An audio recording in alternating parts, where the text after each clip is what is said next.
Welcome, Pilates Elephants, to another episode where we are going to tantalize you and excite you with tales of growing a business in the city of Sydney, and how to not be all things to all people and how to find your ideal clients.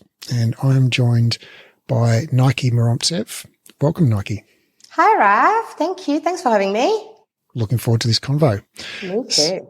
So can you introduce yourself to the Pilates stratosphere, please? Sure.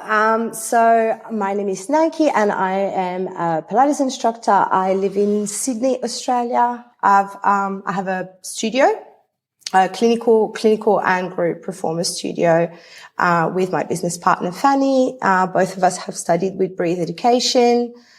I think that's it. That's about me. I'm a mum. I have a toddler. Life is crazy. All right. So tell us a little bit more just about the business. When you say clinical, what do you mean by that? And when you say group reformer, what do you mean by that? So we've initially opened our studio with 14 reformers in one room, and we only ran group reformer classes. So just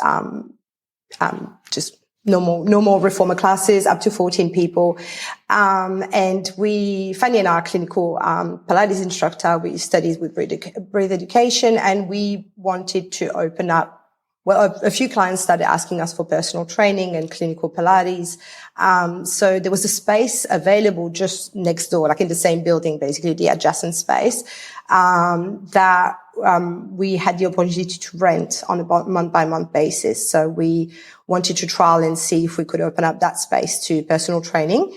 So we moved two reformers here with our barrel and wonder chair and some kettlebells and all these kind of things, and started opening up our agenda basically to clinical clients. Yeah. So we now run PT, semi-private clinical classes, mums and bubs.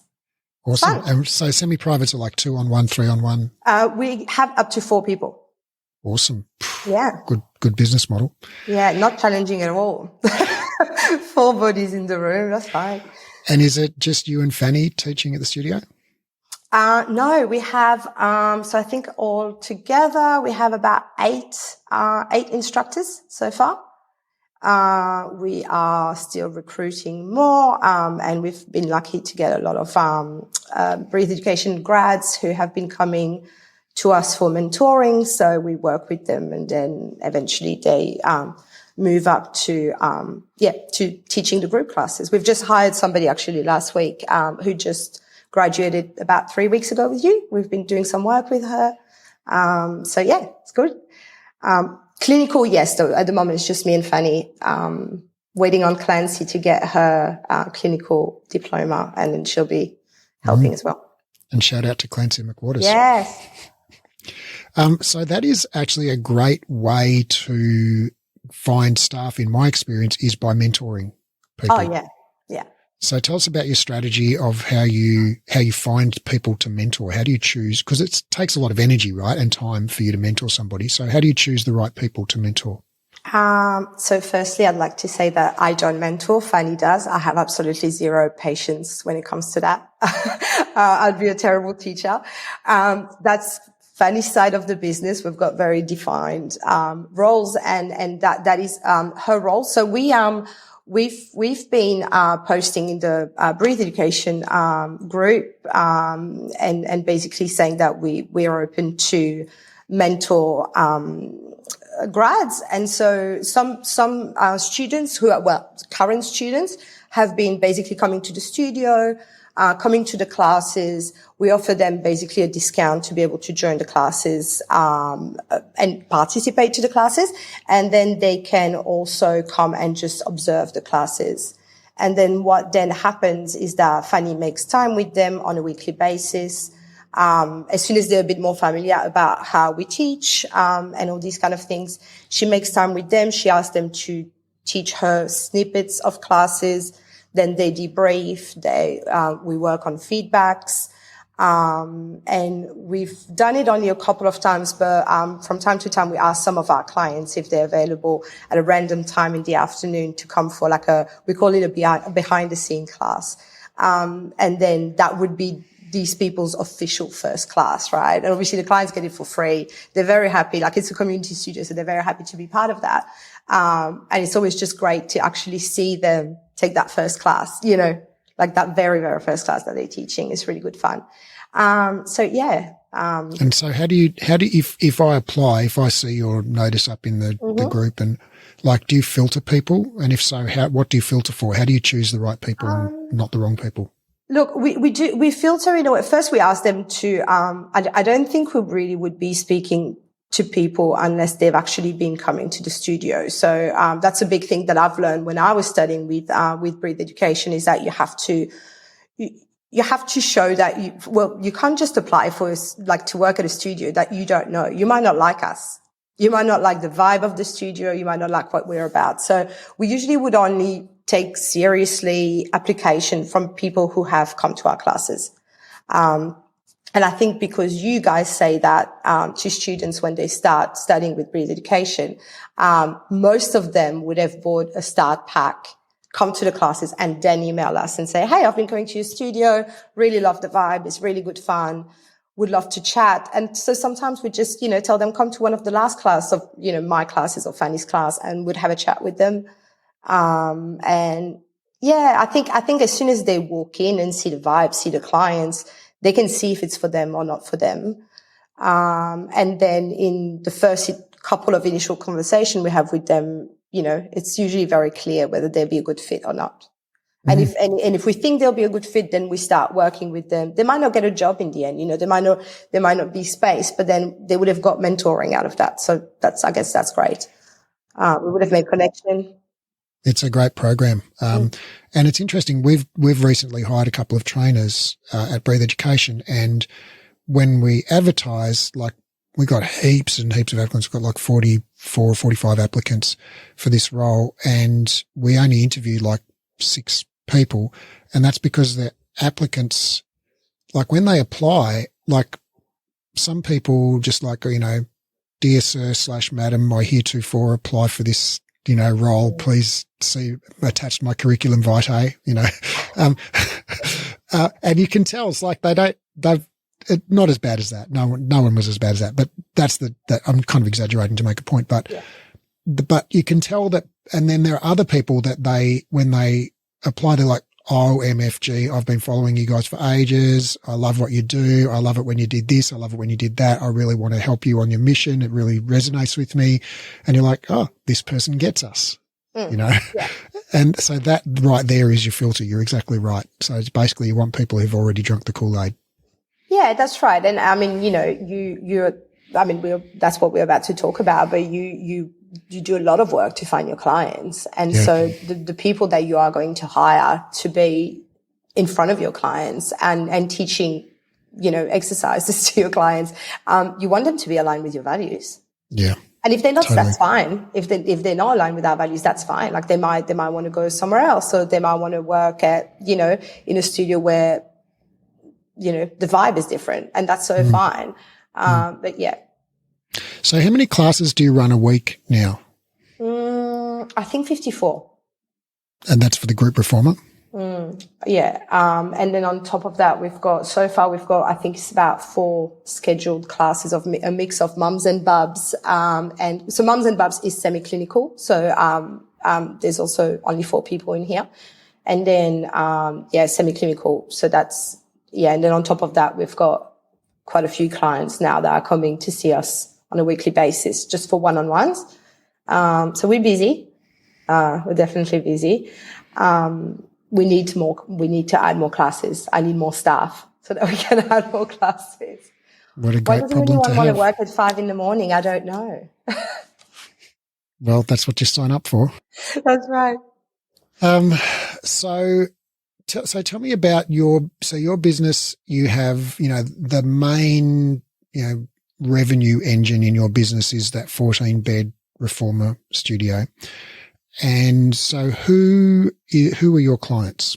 Our clients are mostly women, mostly women between 34 and,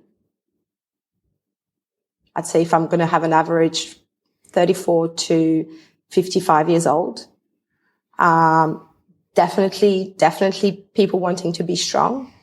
I feel like we've done a very great job of filtering the people who want to come to Pilates and exercise to lose weight or things like that. Like I think we've made a big job at creating working on our values and who our clients were. And so we've managed to get that, which is just everyday mums, like a lot of the people that we have here are just everyday mums who just want to come and exercise because they feel great exercising. We are a fitness reformer, kind of exercise group. So definitely Amy's podcast with you last week definitely resonated with me because that's exactly what we do.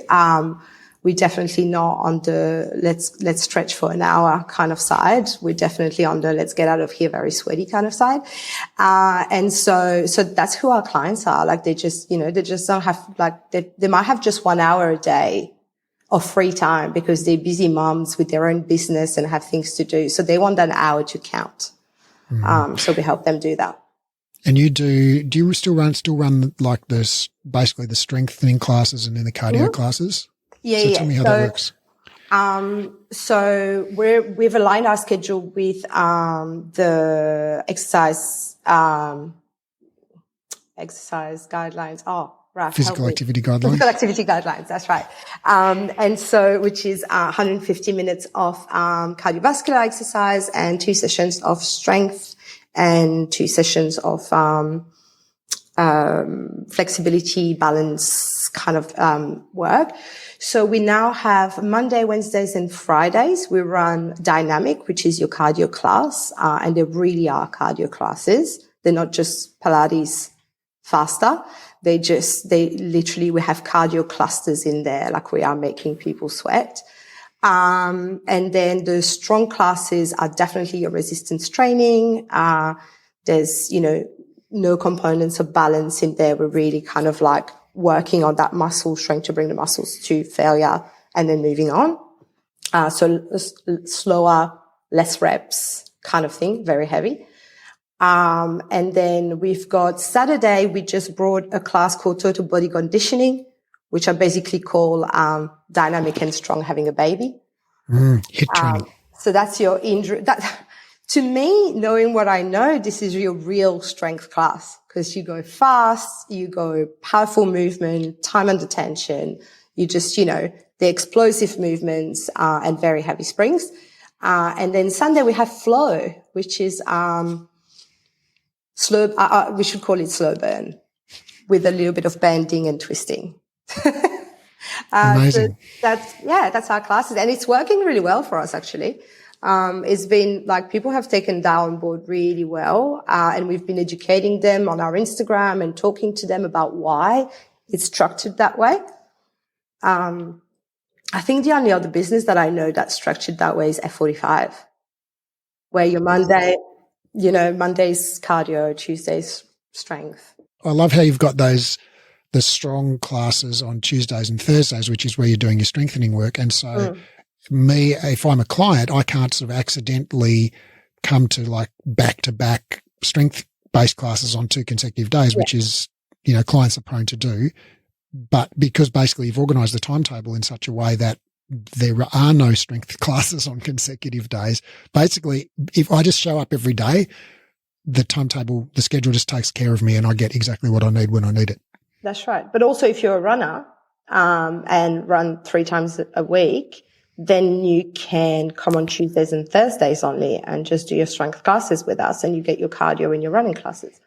The strength training that we are doing is great for you as a runner because it's going to help you run better, more efficiently. Yeah. So that's basically how it works. That's amazing. All right.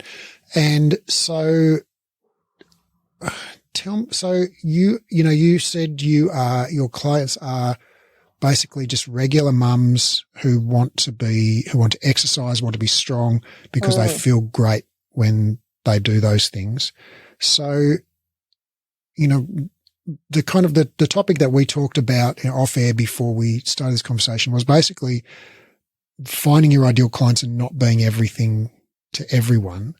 So how have you, firstly, what do you mean by that? And then secondly, how have you arrived at this particular set of clients? So let's just go with the first question. What do you mean by find your ideal clients and not be everything to everyone? Well, you can't, like, it's not possible. We're all humans. And I think if,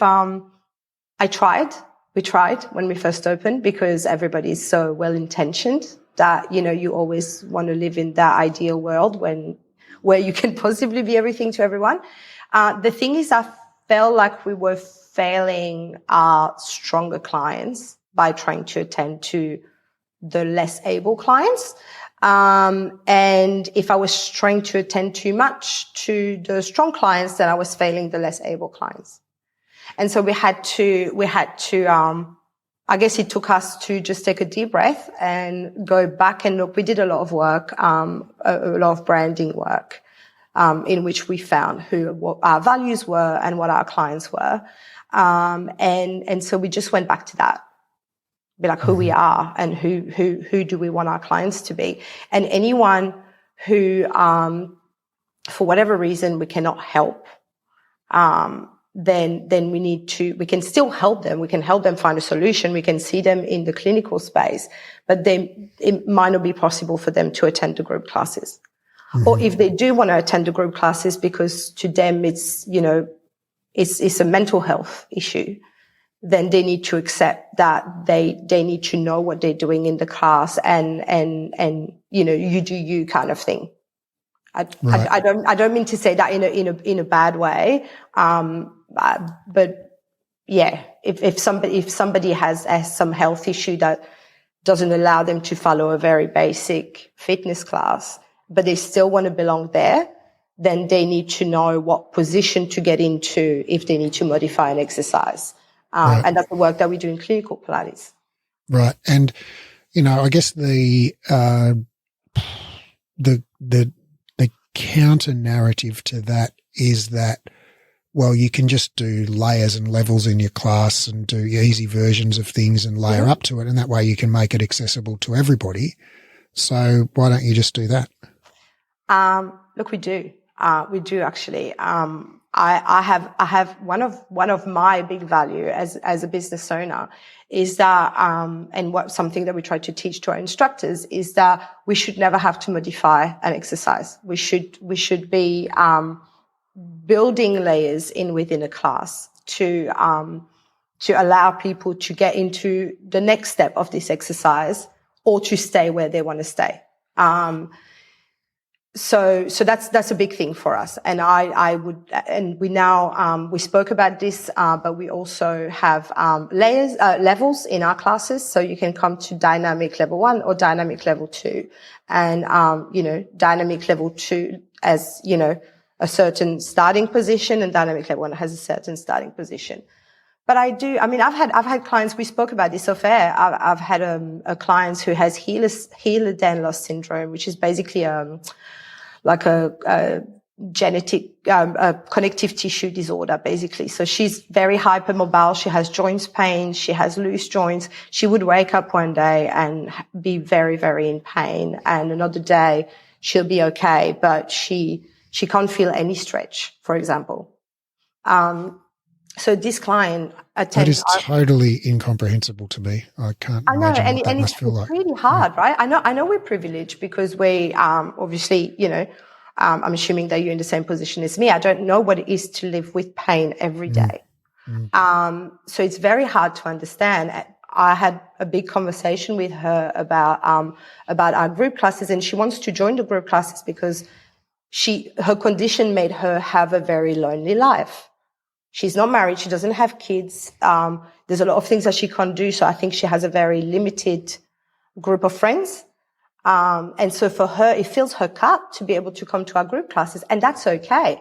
But we're having clinical classes together for her to know that, when we do a certain exercise that doesn't suit her, then she has a position to fall back on.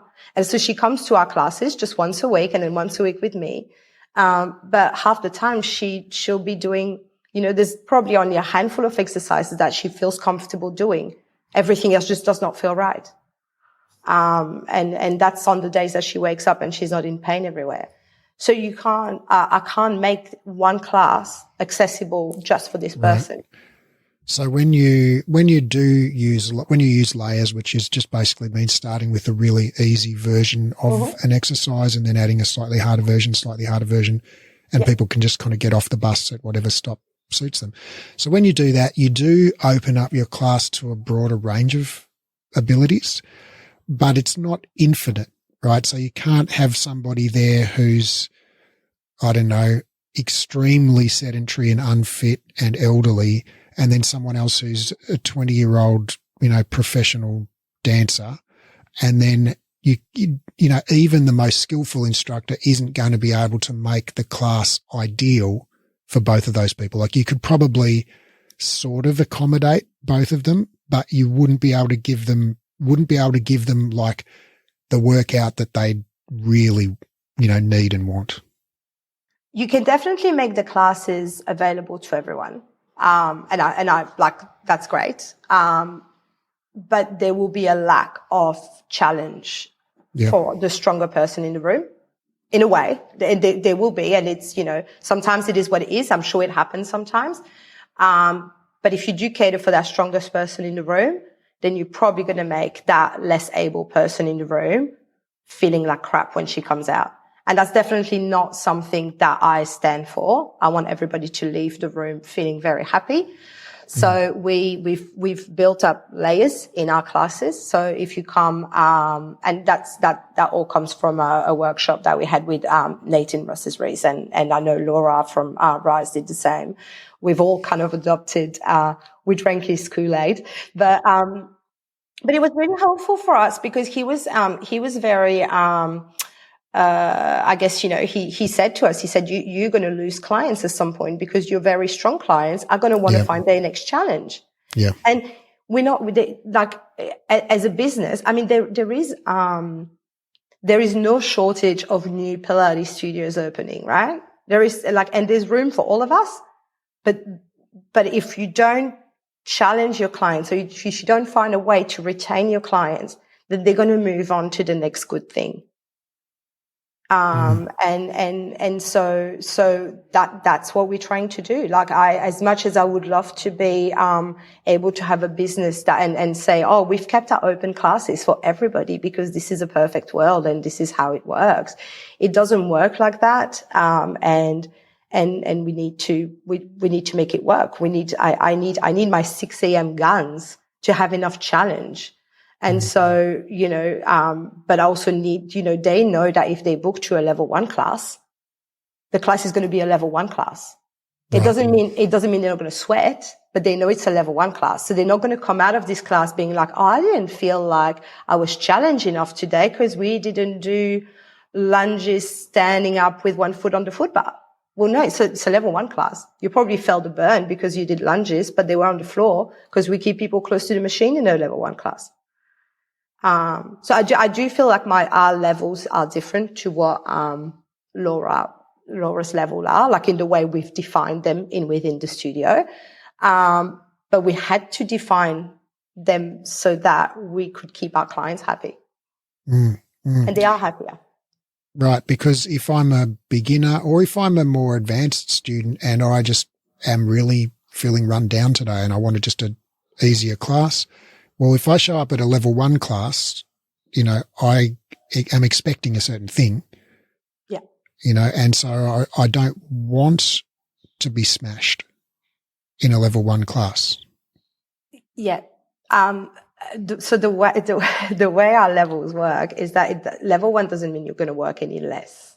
So if it's a cardio class, you're still going to be sweating a lot in the level 1 class, but you're going to do it close to the machine. So it's about the skill level and like balance and things like that, rather than your fitness. That's right.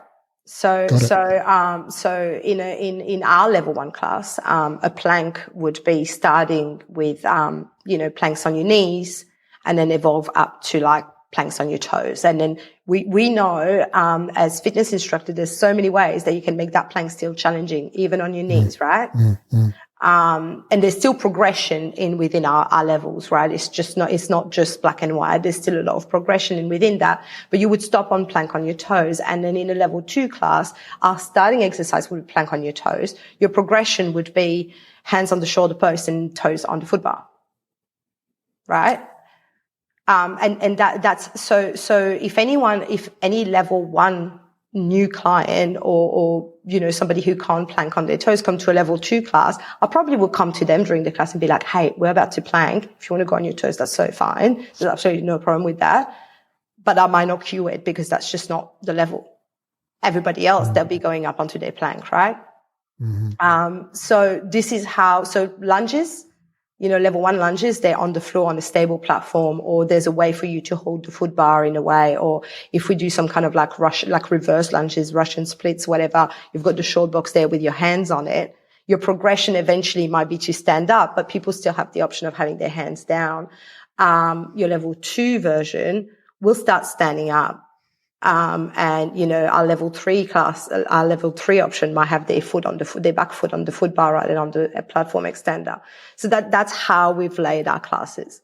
It's more the as you say, like the skill rather than they're still going to feel like a level 1 class. They're still going to come out of there really sweaty if it's a cardio class. They would have still worked their muscles enough if it's a strength class. It's just that the position of your body is closer to the machine in a level 1. So you've got these overlapping kind of layers. So within each class, you have layers, right? So you start off with the easier version, then the medium version, then the hard version. And then you've also got like each class type is a layer. So your level 1 is kind of the easy version, but it's a range within level 1. And then there's a range within level 2. And is there any overlap between level 1 and level 2? Yeah, your most challenging layer in level 1 would be your starting layer for level 2. So if I'm in the level 1 classes and I'm choosing all of the most challenging layers, that's when you tap me on the shoulder and say, hey, Raph, maybe you should come to level 2. Yeah.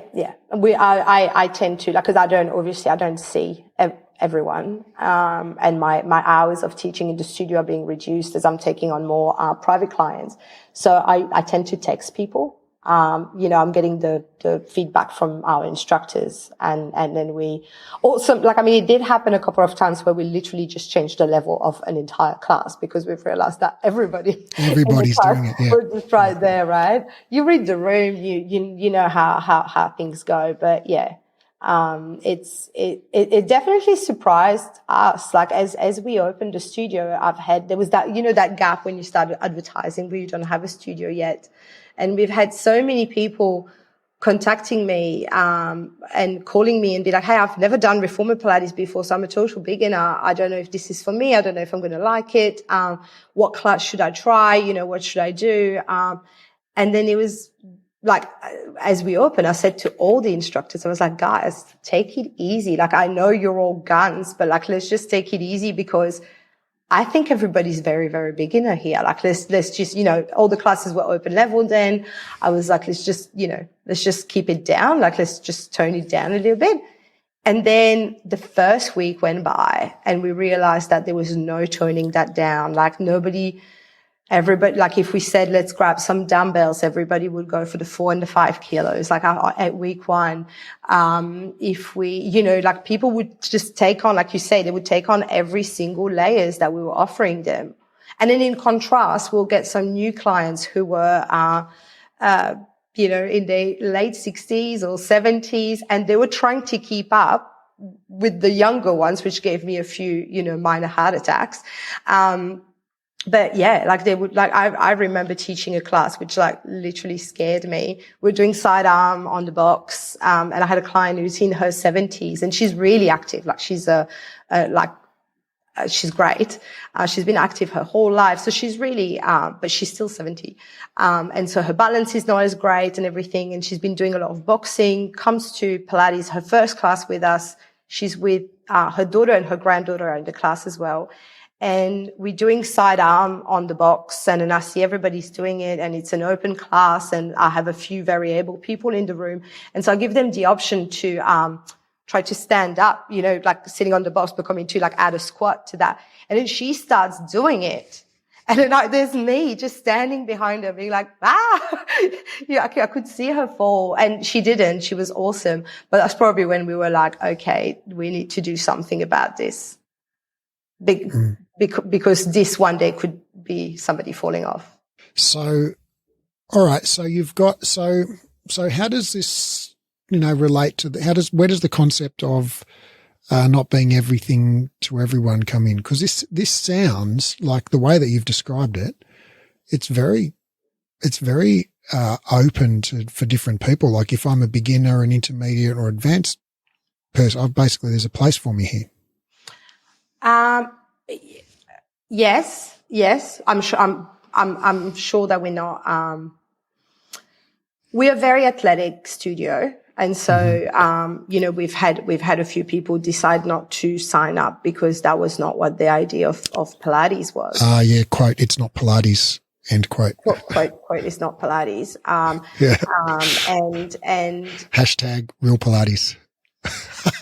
Well, I think people have an idea, like people might be doing Pilates with, their physio or, and there's a lot of studios as well who are very, careful, and there's still a lot of studios out there who are telling you how to breathe and all these kind of things. So then you come to a studio like us when we're like, let's start with some mountain climbers because it's a dynamic class. And people just don't know where they are, which is fine. Like they're just not our clients, and that's fine. We've and so I'm not going to change the way our studio is for these people. We've also had clients coming thinking that Pilates, like group Pilates, was maybe a way of rehab, maybe because their physio might have told them, hey, you should start Pilates, and then they just didn't look any further. So they would come to the class. When you ask the whole class if anyone has any injuries or pregnancies in the class that you need to know about, and nobody responds anything, and you put everybody in a 4-point kneeling, and you've got one person who just puts their hand up being like, sorry, I can't kneel because I just had 2 knee replacement. And I mean, that's a pretty basic position to be in a group exercise, and that person should have been in a clinical setting. And so as a young business owner, that really upsetted me at times. That was very upsetting for me to just, I guess I had the idea in my head that we were going to be accessible for everybody, because that was part of the values that Fanny and I wrote down when we first opened our business. We wanted to be inclusive and welcoming and accessible to everyone. But the reality is that I can't be that. Because some of the clients from the group, I'm talking in a group setting, I'm not talking about in a clinical setting. But in a group setting, you can't be that because there's a certain group of clients that you've defined they were your clients. And I can't take my attention from the people who are paying our instructors, paying our rent, paying me. I can't take my attention from these people to serve maybe a handful of person. I can help that handful of person. I can guide them to maybe go see a physio, a chiropractor, or maybe I can work with their chiropractor and help them in a clinical Pilates setting, but I can't do that in a group class. When I first opened Breathe Wellbeing back in the early or mid 2000s, I fell into that pothole. It sounds like you didn't fall into it. You stepped around it. So congratulations. But I fell into it where somebody would come in and they would be like, oh, I don't really fit into these group class categories that you've got, but I want to do this special thing. Can you do that for me? And I'll be like, oh yeah, I'll do, I'll do this special custom. We'll make a special class just for people with knee replacements, or whatever. And it's of course, then you've only got like 2 people in the class and you're paying an instructor or teaching it yourself and whatever. And then we ended up having all of these like super niche classes, that were really poorly attended because there was only like 1 or 2 people who had that particular thing. And yeah, it really wasn't wasn't working. And there was just a point where we just had to realize, because we're actually just hemorrhaging cash by paying for all these classes that weren't attended, that we just had to go, okay, well, who is our actual customer and who can we serve? And it was obvious that there were a certain group of people that was the biggest group that we were serving, and they were filling up the full classes. Yeah. So we decided, those are the people they're our people. It's funny though, because you're actually the one who gave me that advice to fail quickly, and when things don't work, to change them right there and then, and don't wait until they work. So that came from you, and that's why I think when you gave me that advice, this is when we just kind of decided, okay, like, let's go. We literally paid somebody a lot of money to do our branding. We spent hours and hours before opening the studio working on our branding and who our clients were. Because so Fanny and I opened Kefi during the pandemic, during the first lockdown. We started teaching on Zoom. And it was awesome. That's right. It was just a Zoom studio. Yeah. And our motto was literally, we are doing Pilates for everybody. We're like, this is your place to do Pilates if you've never felt like you fitted in the mold of doing Pilates. And we're still big on that. I love when I've got clients coming being like, I didn't think that this was what Reformer Pilates was. And I love it. And I just, but we started talking with somebody. So, we worked with James Trenery. Shout out to James. Yeah, shout out. But yeah, it was, and that was from you. You gave me his details. And it took us a year to actually make a proper business mentoring chat with him.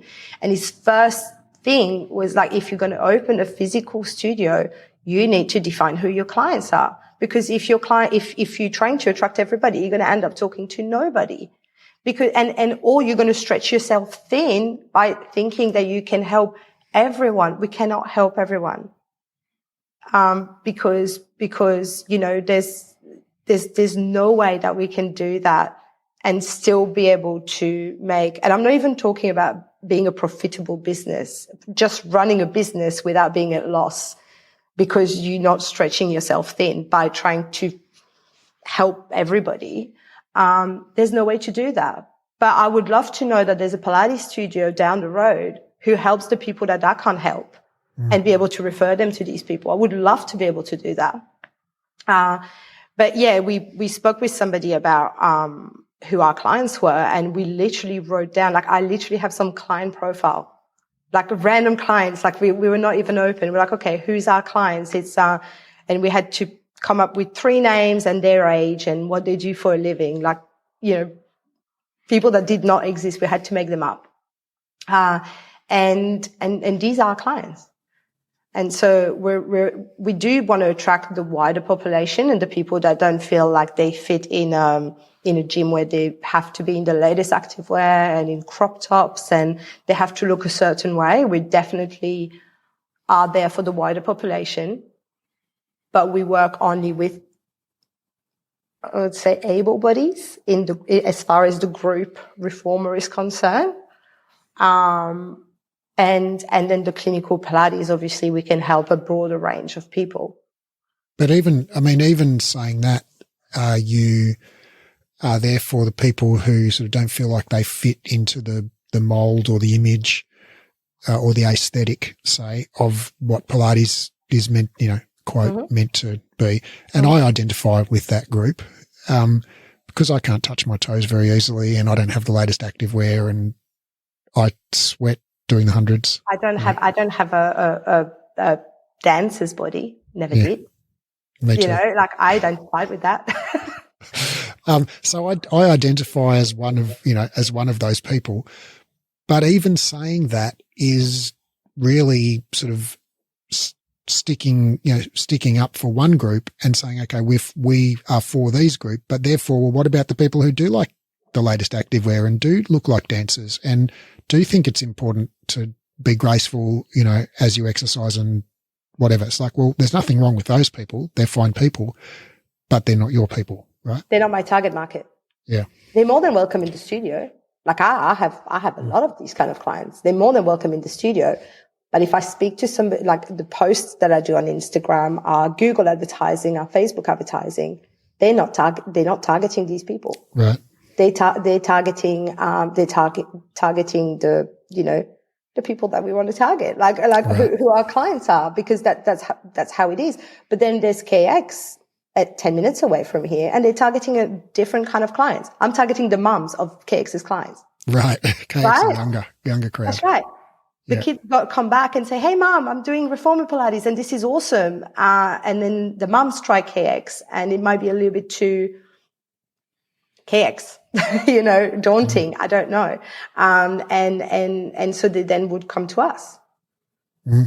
I love a KX class, by the way. I first want to say that I love it, but it can be a bit daunting to some people to just show up in a class, and they might be doing some exercises that are, they have levels too, but just probably in a more, how would you say that?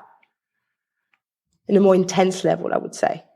I think also, I love a KX class as well. And I think I've got a lot of respect for KX as a business. I think it's a fantastic business, but there's just in the age thing, right? So even taking Pilates out of it and just going along, like I'm now in my early 50s, it's like, I'd feel completely awkward around my daughter's friends. They're all sort of 15, 16. I'm like, I've got nothing in common with these people, like just the stage of life that they're at and what they're interested in, the music they like to listen to, the things they like to talk about. It's like, we've got nothing in common. We're at a different stage of life.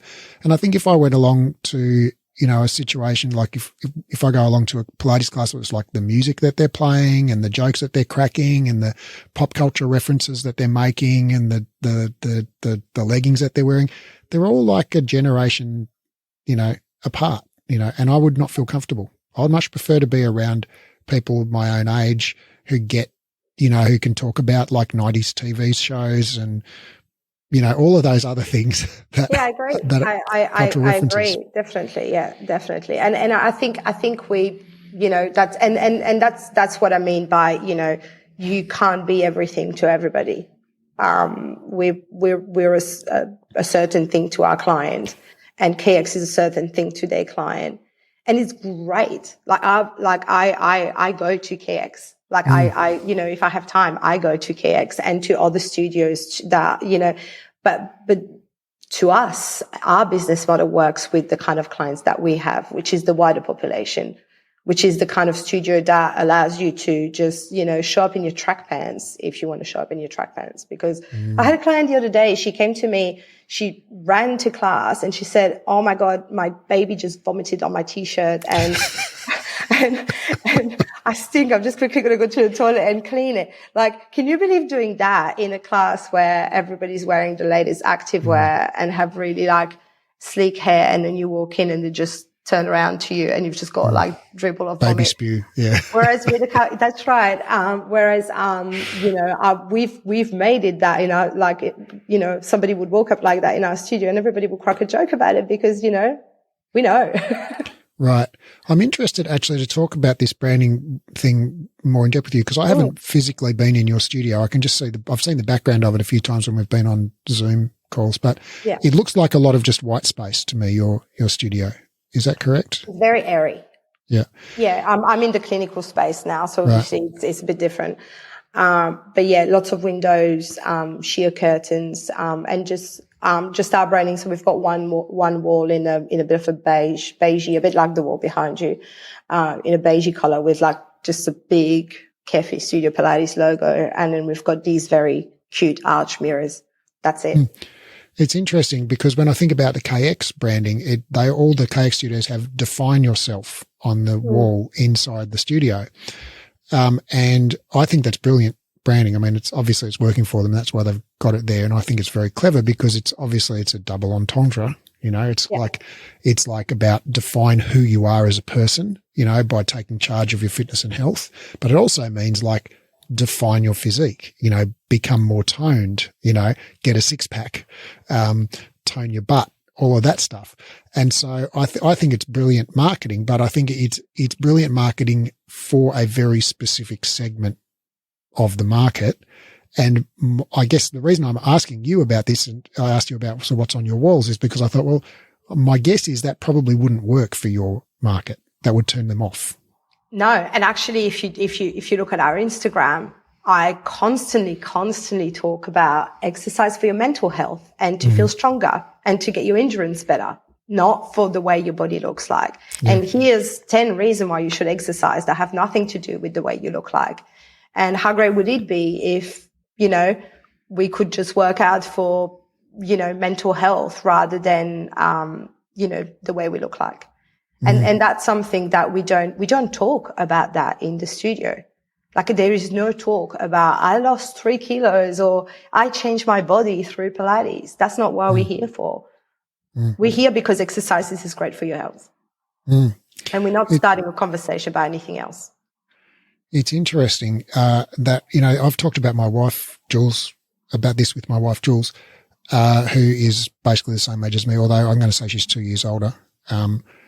That, because we're both in our early 50s. And so, we're at this point where you can start to notice that you're not the same physically as you were like when you were 20, it's like, oh, I'm not quite as strong as I used to be. Oh, I'm not quite as fast I'm not quite as flexible as I used to be. My balance is not quite as good. And we both exercise a lot. We exercise like 7 days a week. We've got our own gym in the basement. Like we really, but there's no denying that whilst you can be fit and strong and healthy at any age, you can't be as fit and strong and healthy at 50 as you can be at 20. Like if you exercise the same number of hours in the week at 50, you won't be quite as strong, quite as fit, quite as healthy as you were at 20. Yeah. You disagree? Yes and no. So I think I look less strong and I probably look less fit now that I'm 36 than I did when I was 20. And exercising twice a day and drinking so much wine that I was dehydrated so you could see my six pack. But I am so much stronger now. There is no way I could have done like Pilates got me strong. Mm-hmm. And obviously Heath in a lot of the diploma classes. I'm much stronger than I am now. Yeah, but if you look at a before and after photo, I probably look way more fit when I was 20 for sure. Yeah, no, I'm not saying that you can't get stronger as you get older. I mean, you can put on muscle in your 90s, what I'm saying is if you train exactly the same way at 20 as at 50, it doesn't work as well at 50. No. It works almost as well. You can, I'm still stronger than most 20-year-olds, but I'm not stronger than 20-year-olds who train as much as I train. And that's why you see, professional athletes in most sports retire at the age of 35 or 40, So anyway, I guess, I'm interested in this conversation because, this is my phase of life, midlife, and Jules and I have been talking about this that, people or some people at our stage of life who are sort of health conscious and fitness conscious and have always been fit and strong and healthy and all of that, like you start to realize, oh crap, I am aging, like death is on the horizon. I can see it out there. And this is happening to me, and it's not just something that happens to old people because, oh crap, I'm going to be an old person soon. So you start to realize your own mortality, and then you start to be, I don't know, first, and again, I'm totally generalizing, and this has been my experience and my experience talking with Jules, so this might not be, valid for others, but first you sort of think like, oh no, I can keep my six pack and do this. And it's like, yeah, you can. I mean, there are people who are in their 70s with six packs and who can do handstand push-ups and stuff. So it's totally possible, but I don't know, it gets harder. And also you get less motivated by it, I guess. And you get to a point. I was just going to say that.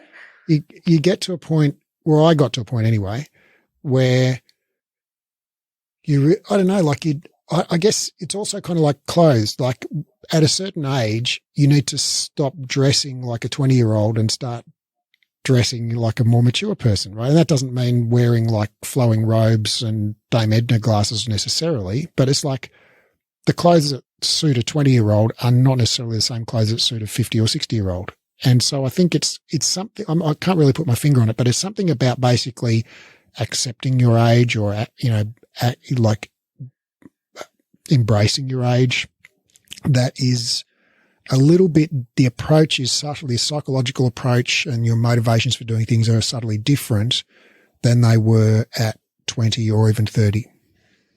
I think so. Well, I think also as you get older. Well, I'm in the between, right? I'm in the between you and the 20 years olds. And what I'm realizing is that every year that goes by, I care less and less about what people think about my body or what people might think if they see me. A few years ago, you would have never seen me post a photo of me on Instagram where you would have seen a pimple or even just like, a little lump in my, in the side of my body if I'm doing a crunch. Like that was a no. Whereas now I'm kind of like, well, this is my body. It's what it is. Like it's not going to change anymore. Like, I mean, it's going to change. It can change to a certain extent, but this is who I am. There's only so much I can do. And I'm healthy and I'm happy. Like I have a happy life. I'm healthy. What else do we really care about the six pack? I know some people do, but that's not the mind state that I'm at. I'm at a stage where I'm like, well, my belly is the way it is because I had a baby. And I think it doesn't matter how many crunches I'm going to do right now. This is probably as good as it's going to get, unless I start starving myself, and be in serious calorie deficit. And then I might be able to lose a little bit, but I'm still not going to be happy with it because I'll be miserable because I want to eat. And so definitely that's the kind of, we're probably targeting, like our target market is probably the client who don't care as much. I'm sure everybody cares about what they look like. I put makeup on and I do my hair because I really care about what I look like. But, there are things that are just less important as you get older. Yeah. Priorities change. Yeah. Also, would you say that I'm interested to know to what extent this rings true for you. Like when I was a kid, I had basically zero criteria for being friends with someone. Like I would be like, I'm a kid, you're a kid, let's be friends. Bam, let's go play. And so then at a certain stage you realize, oh, actually I've got nothing in common with this person. Like the fact that we happen to be the same age is not enough anymore, because they're interested in sports and I'm interested in reading or whatever. Where in your teenage years, you get interested in different things. And then in that, and to me, that has only kind of become more pronounced as I've got older. I've got more and more selective about who I want to spend my time with. And so like probably now, like, I don't know, 95% of the people I know are not in my inner circle of friends because it's like, and it's not that I don't like them or I don't think they're good people. It's just like, I don't feel like it's a good fit. And yeah, I guess I have much, I'm not sure. I don't really have like criteria or like a list or anything, but it's like I've got much more selective or I'm much more selective, I guess, about who I befriend. Who you give your time to. Yeah, who I give my time to. And it's not a judgment of those people I don't give my time to as not being good people. It's just like we're not a good match in my view. Yeah. Does that happen to you? Yeah, for sure. Yeah. I have my own business and a toddler and life in general. I think my circle of friends has reduced, a lot over the years because, well, before you have time, you go out, and you have different stages of life as well. Like, in your early years, you have your friends that you go out with because they're fun to go out with or they're great wingmans and that's good fun. And you're single at the same time. And then all of a sudden you might meet somebody and then, a lot of these friends just still want to go out and party, and you're not in that mind frame anymore. And then I was one of the first of my group of girlfriends to have a baby, right? So we were the last one of my husband's group of friends to have a baby, but I was the first of my group of girlfriends. And like for a little while, I felt like we were, I wouldn't say unbalanced, but you know, I was always the one showing up late to stuff because I had to hand the baby to somebody, or I was really tired, and so I wasn't as present on group chats and stuff. So I like it's you tend to then reduce the amount of time that. And then did you start to befriend other women your age who had kids? No, actually, no, I haven't. I just waited until Fanny got pregnant. And we had things in common again. No, but no. I think no. I just think that there are just people who just kind of come through stages of life with you, and then sometimes you can reconnect with somebody later on. But yeah, you have to find your tribe and the people that understand where you're at now. All right, and so you have, you know, got really conscious about finding your tribe, and what I heard you saying, I think, is that the avatars that you created, the client personas that you created before you opened, didn't really fully match what ended up being your tribe. Is that correct? Oh no, they did. Okay. They 100% did. Like, okay. But then, so what then happened is when we did have clients who were, I guess, more difficult to have as a client. I don't know how to say this without sounding like a terrible human. So like, sound like a terrible human, you'll be fine. No, but like if I'm saying something that's really not politically correct, let me know, because I've had very little filters and I don't realize it most of the time. You're talking to the wrong person if you want help with that. I'm sorry. But when we then started having, you know, these clients who would come and say, I've just had 2 knee replacements or this or that or the other, then that I think is where we started questioning ourselves. And I think it was good for us to then have these avatars that we can go back to and be like, hold on.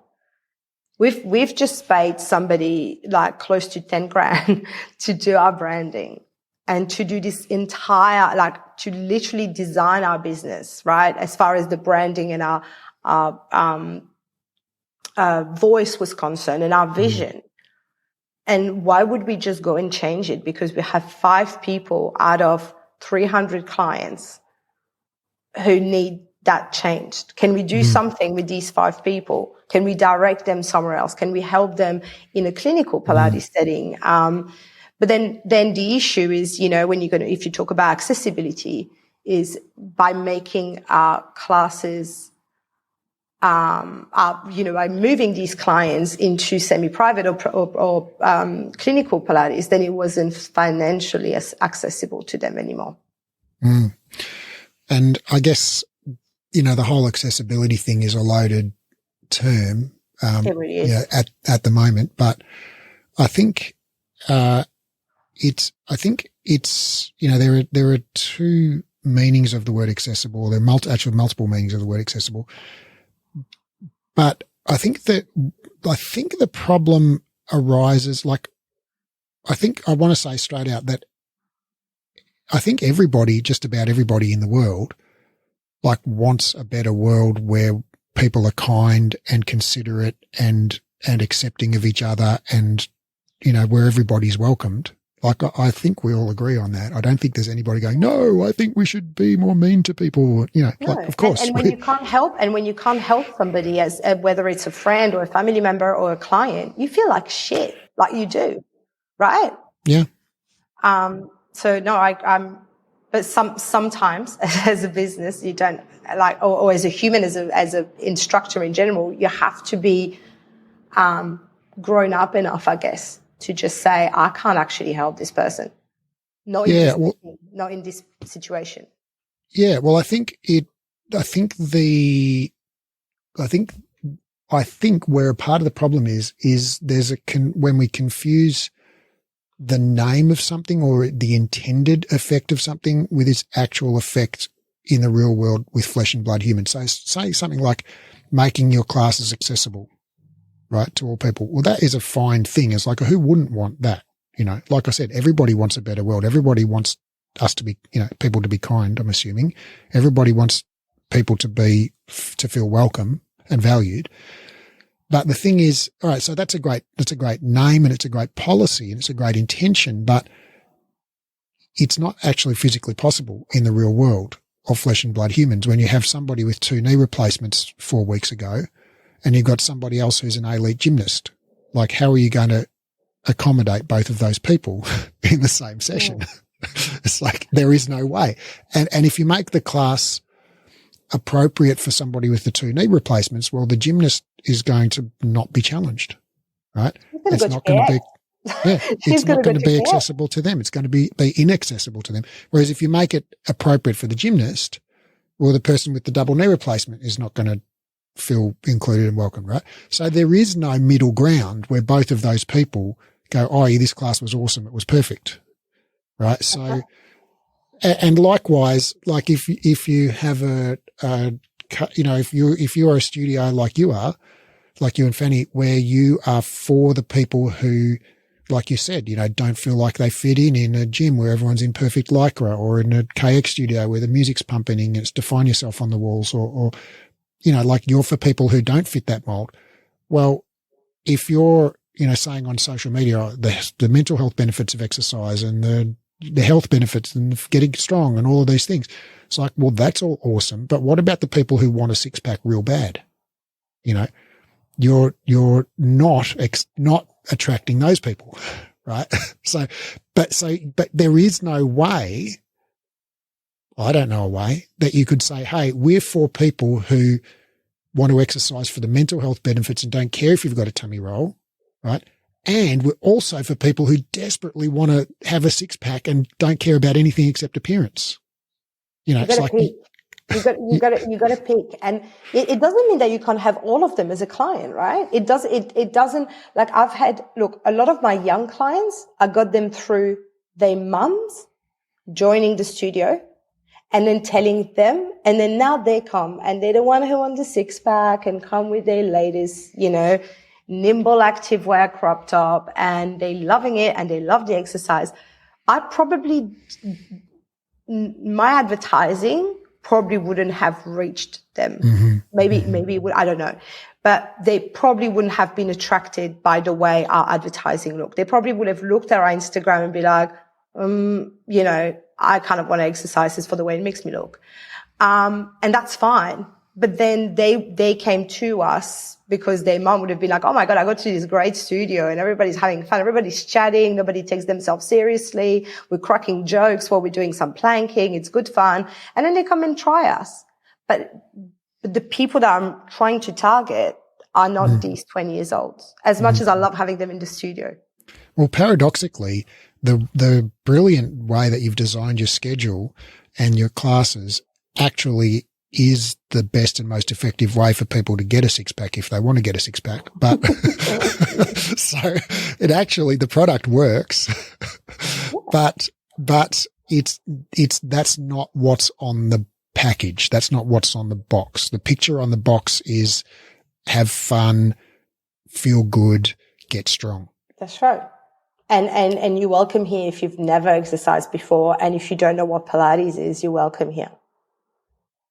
That's who we are. And, you know, Fanny and I are trying to be very conscious of that, even in the way that we present ourselves in our own personal Instagram, how the studio is, you know, what we post, what we do, what we share. Like, you know, you have to find your brand and stick with it. Mm. And if that brand doesn't work, then you just refine it and stick with whatever the refinement is. But don't create a brand and then try to be making the world a better place all around it. We're not curing cancer. We're teaching, in the end of the day, we fitness instructors. As much as, you know, we want to, like Pilates has got that great, you know, ideology to it, we're still just fitness instructors. And we do a lot for the world, but we're not curing cancer. You know, there's only so much we can do. Well, I think I know what you're getting at there is, and correct me if I'm wrong, but I know you will anyway. But that, in Pilates, like, yeah, we're just teaching exercise. We're not like changing society for the better, or that's right. Like, we're not influencing social policy. We're just helping people get stronger. Yeah. Doesn't mean you can't change the world, you as your own person. But, in the end, like in the end of the day, and it's the same for you with Breathe Education, is that you have, like, I have staff.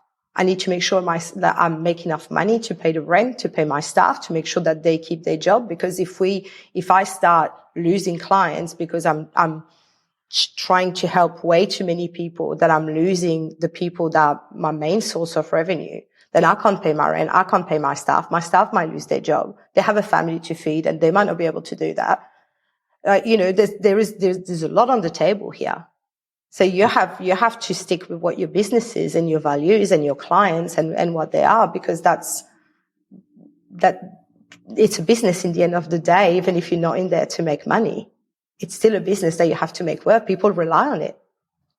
Yeah. Well, I think I want to come back to the make money thing in a sec, but I think you're exactly right. I mean, as a business, you are making the world a better place in a lot of ways. And one of them is by helping your clients, feel mentally healthy and physically strong and have fun, and giving them some social time and all of those great things that happen in class. But you're also providing a living for a whole bunch of employees and their families. And like, there's so many great, sequelae of having that business. And so I think it's my personal view that you have an obligation to protect that business, to protect the benefits that you're providing for those clients and those staff members and their families.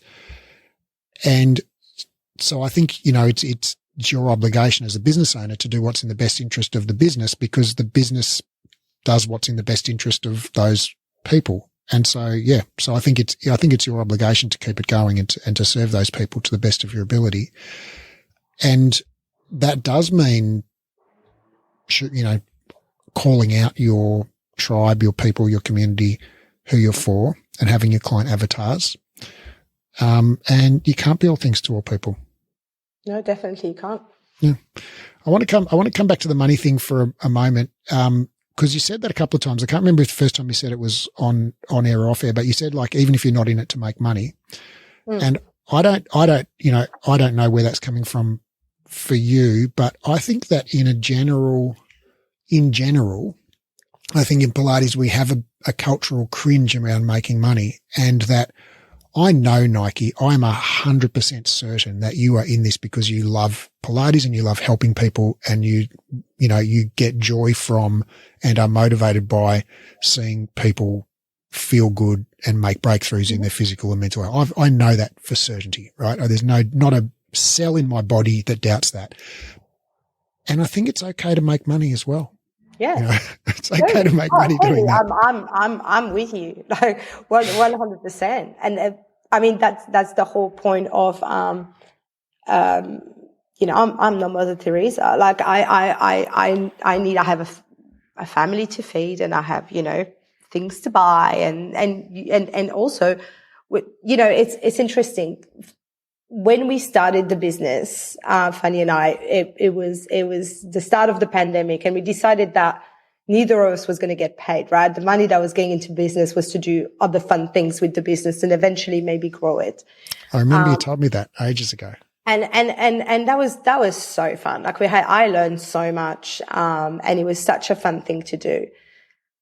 But then we decided to open a studio, and one of the reasons we wanted to open the studio was because we have kids, and maybe future, more kids in the future. And both of us wanted to, first we had a dream about the kind of studio we wanted to open and all these kind of things. But also for us as a means to make a living, we wanted to find something that would allow us to have, I guess, more flexible hours and be able to dictate our own schedule and be able to, still work. Would we decide to have a second baby or whatever? And when we opened Kefi, Fanny's baby was 8 weeks old. I know. She still was able. Astounded. Not even trying to understand how she did it. But, and we still, we wanted to find a way for us to still be able to teach group exercise and have clients and do the good things that we were doing as instructors, while still being able to perhaps have another kid and do this and do that. Having a studio for us was a great way to do that. Because as studio owners, you know, if Fanny decides to have another baby tomorrow, if I did, I could take a step back on teaching. It doesn't mean I have to take a step back on doing the admin for the business, doing the customer service, sales, you know, like on the operation side. You know, there's a lot of things that we can still do in the background while still, you know, growing a family or these kind of things. So that was a big component of us. Like we didn't open a Pilates studio just because we wanted to get people healthier. That'd be very hypocrite to say that. We also did that because we wanted to open a business that allowed us to have a very good work-life family balance in a way, as much as you can when you have a business. But you know what I'm trying to say, more flexible hours, being able to, you know, and we'd like to grow that. We want the studio to make money because we want to open studio number 2 and hopefully studio number 3. Like that's in the plan. That's in our business plan. And we need to have a certain revenue to be able to pay everybody and also have that. Mm. So yeah, it'd be very hypocrite to say, and I think it is hypocrite in general to say that you open a business not for money. Mm. Well, I don't know. I think I agree with you entirely on what you've said, and I think my motivations are very similar to yours in terms of running the business. But I think it's brilliant that, you know, it doesn't have to be either or. Like, you can help people and make money. It's not either. In fact, the more you help people, the more money you can make.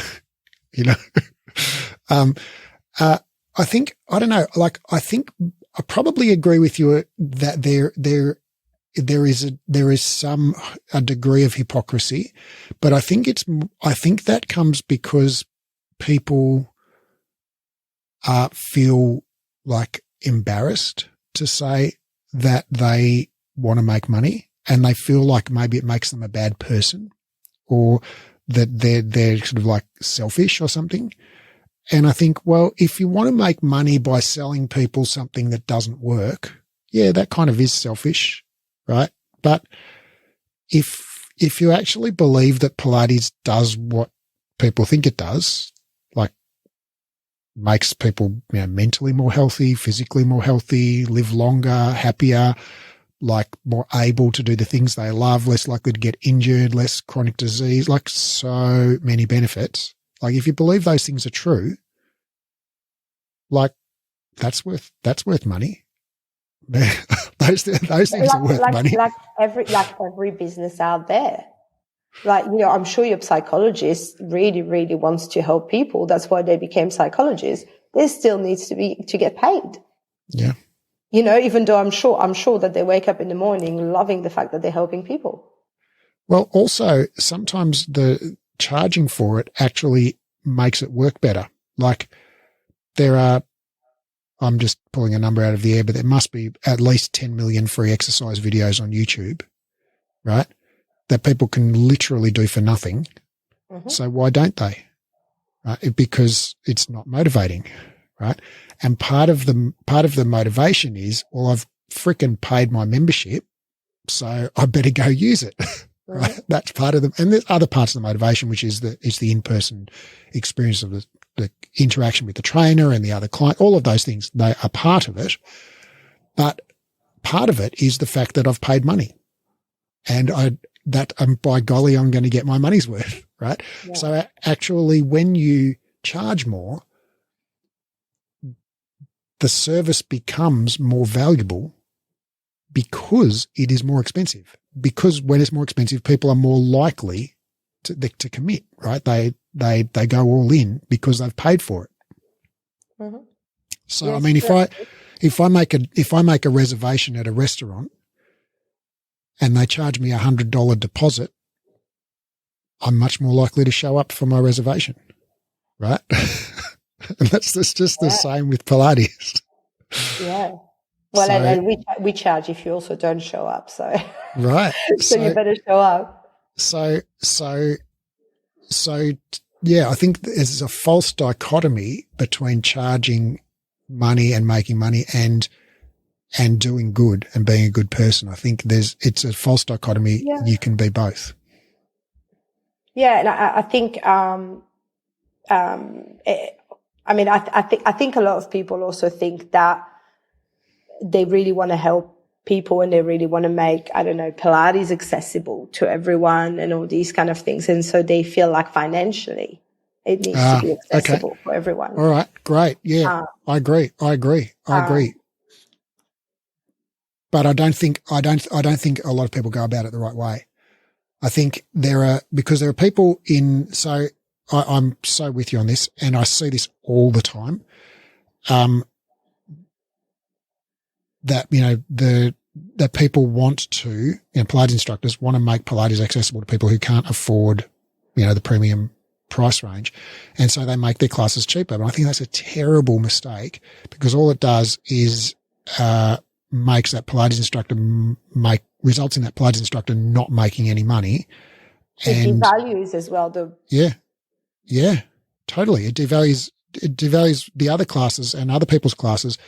And it just results over the long term in that person just not making money. And, often that person might come to feel resentful towards their clients for not making, not paying them or whatever. Or maybe not. Maybe they have the soul of Mother Teresa or Gandhi, and they don't get resentful. But the thing is, I don't think that's the right way to do it. I think if you want to make your classes accessible to people who can't afford it, give them a special discount. And then the people who can afford it, charge them premium prices. Right. So if you charge premium prices, like that's our model here. I mean, we're doing something for free right now. You're doing this for free. I'm doing this for free. We're giving this away to Pilates instructors who can't, like people who can't afford to do our US $10,000 course. No problem. Listen to the podcast for free. Right. But people who can afford to pay for the $10,000 course, they come and do it, and they get another level of value that you don't get in the podcast. But I'm delighted to give away this podcast for free. And I think that's the model that you should have as a Pilates instructor if you want to make your classes accessible to people, is have premium services for your clients who can afford it. And then if you want to do a community class or a free class or discounts for seniors, do that. Right? Yeah. Or if a client, we've had a client coming to us, not too long ago, and she had lost her job, and I basically made her membership $0 for 2 weeks until she got on her feet. But she was a client from day one, and she was genuinely upset that she, and we do things for the community. But it's funny, I had a feedback over email from somebody who did our trial classes, right? And so there's a gym down the road from here, just a general gym, who also run group classes, and they have reformers in there. I don't think they have many reformers, and I don't think their instructors are actually Cert 4 qualified. I think they're just fitness instructors who've done one of those weekend course. And so this lady basically said, I really loved your classes and the vibe and everything was so much fun, but, you're way more expensive than the gym next door. And so I'm not going to sign up. I was like, thanks for the feedback. I don't know what she was expecting from me. I said, well, thanks for the feedback. And she's not that to me means that she's just not our client. Right. And then that's fine. She's saying, gee, I really like the room service here at the Hilton Hotel, and the restaurant was so delicious and the bed was so comfortable, but it's just so much more expensive than the Comfort Inn next door. No, and look, we're a boutique, reformer studio with whatever that means, right? We can only have 14 people at one time in one room. I cannot fit one extra person, which means that these 14 people's in the room needs to make it worth it running this class. I can't charge people $20 a week to come and do these classes. I wish I could. I wish the word wasn't the way it is, but I can't, because we have to pay the rent, because we're in Sydney and it's expensive, and instructors and, and that's how it is. If I was running the studio from my garage, maybe I could be a bit more flexible in price, but I can't do that here. I have things that I have to pay and not even me. I'm just talking about things in general. And so it was just really interesting because I thought, well, if she doesn't see the value in coming here where, we have very good instructors and we have very good values and we have the things if she can't see the things we have to offer being a boutique studio, then she probably should rather go to that gym. Yeah. And pay whatever that is. And so, I've been in that position of that you described as a business owner. And I've been in two different situations. One is where I'm like, oh, I've got plenty of clients who are happy to pay, for this service at this. So yeah, great. Go to the gym. Fine. That's a better fit for you. And I've also been in that other situation where I'm like, oh, I really need this client. Don't go to the gym, please. What if I give you a $10 discount? I sympathize if you're out there listening to this and going, oh, it's really hard to let a client walk out without buying something. I totally get that. So hard. So I'm the worst with that. Like I am so bad because if somebody comes to me and says things like that to me, my first instinct is to want to help people, right? And I would give people a discount for them, and I'm so glad I had Fanny when we first opened the studio, because Fanny would just be like, no, she's the bad cop. Yeah, she was, we were just talking about discounts and she's like, no. And if these people are not willing to pay, $75 a week to be a client, then they're not our client. Yeah. They're not them. I think, and I don't know if this is how this works with you and Fanny, but I've found in my experience that it's much easier when you have somebody who's making those decisions, who's not directly interfacing with the customers, because the person directly interfacing with customers, they often sort of get caught up in the customer's story and it's like, oh, this person's so lovely. I want to help her and this reason and that reason and this excuse. Yeah. Whereas when you hear the story and you don't know the person, you're like, that's just not our customer. Like it's just obvious that it's not a good fit because you're not bought into the story. Yeah. I know you've done a podcast about, partnership and having joint businesses and how sometimes it can go bad. And obviously we're not, things have only just started. Like we've only started Kefi in 2020, but I am so happy that I have Fanny with different skills and a different, I guess, mindset to me that we can sometimes just call each other out and just be like, no, this is just not right, and I'm glad that she does it to me when I'm just being a bit slack with, because I'm somebody who, like, in my ideal world, if all the stars were aligned, everything would be accessible for everybody, right? Yeah. But then I have Fanny being like, Naike, you can't open your schedule at 7:30 p.m. for a client. Like that doesn't work like that. You're available from 9 to 5 and this is how it is. Stop making excuses for people. If I didn't have her, I'd be working 24/7 and make no money. Well, it sounds like, I actually don't think that you guys fit into that category. I think you are, even though you're both, like, on the surface, you're both Pilates instructors. I think you have very different personalities and you bring different, like you say, different perspectives, different mindsets, different skill sets to the business. So I see you as a really great match, you and Fanny.